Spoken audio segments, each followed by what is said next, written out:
Donald Trump कमला Harris को हराकर वापस 4 साल के बाद अमेरिका की सत्ता में आ गए हैं और अब वो अमेरिका के 47वें राष्ट्रपति बनने जा रहे हैं।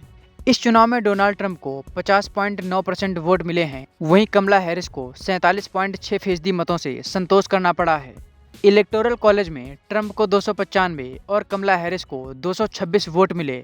आपको बता दें कि अमेरिका में राष्ट्रपति बनने के लिए बहुमत का आंकड़ा 270 है। ट्रंप की इस जीत पर दुनिया भर से बधाई संदेश आ रहे हैं। पीएम मोदी, बेंजामिन नेतन्याहू समेत दुनिया भर के तमाम नेताओं ने ट्रंप को जीत की बधाई दी है।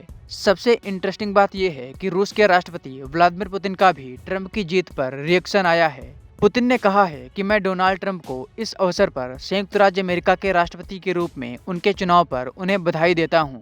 पुतिन ने इसके साथ ही कहा कि डोनाल्ड ट्रंप ने यूक्रेन संकट को खत्म करने में मदद करने के लिए रूस के साथ संबंध बहाल करने की इच्छा के बारे में जो कहा है वो बात वाकई में ध्यान देने लायक है।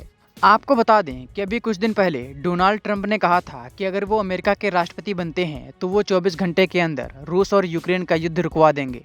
ट्रंप के इस बयान का क्रेमलिन ने स्वागत किया था। डोनाल्ड ट्रंप के राष्ट्रपति बनने के बाद यूक्रेन की मुश्किलें बढ़ सकती हैं। ट्रंप ने यूक्रेन को दी जा रही मदद को अमेरिका में इलेक्शन का एक बड़ा मुद्दा बनाया था। जब रूस और यूक्रेन का युद्ध शुरू हुआ था तब ट्रंप के करीबी और दुनिया के सबसे अमीर व्यक्ति एलन मस्क ने सोशल मीडिया प्लेटफॉर्म एक्स पर पोस्ट करते हुए कहा था कि उनके पास रूस और यूक्रेन युद्ध को रोकने का सुझाव है।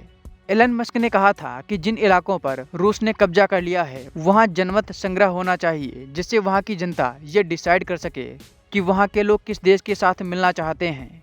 एलन मस्क ने इसके साथ ही कहा था कि क्रीमिया, जिस पर रूस ने 2014 में कब्जा कर लिया था, उसको भी रूस का हिस्सा मान लेना चाहिए और यूक्रेन को आगे से निष्पक्ष रहना चाहिए, यानी ना तो वो नाटो के पक्ष में जाएगा और ना ही रूस के।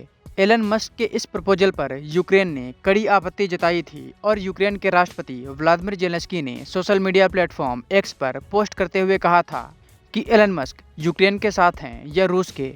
डोनाल्ड ट्रंप की सरकार में एलन मस्क की एक अहम भूमिका रहने वाली है और एलन मस्क के 2022 के इस बयान से आप अंदाजा लगा सकते हैं कि अमेरिका की नई सरकार का यूक्रेन पर क्या स्टैंड रहने वाला है।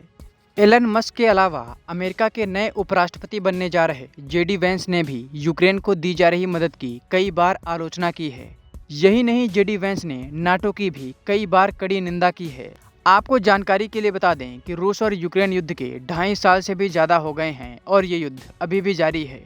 अमेरिका और पश्चिमी देशों के सपोर्ट से यूक्रेन अभी भी रूस को कड़ी टक्कर दे रहा है। हालांकि रूस ने इस मदद के बावजूद भी यूक्रेन के बड़े इलाके पर अपना कब्जा कर लिया है। यूक्रेन के बखमुत और अवदीविका जैसे बड़े शहर इस समय रूस के कब्जे में हैं और रूस लगातार यूक्रेन में आगे बढ़ रहा है।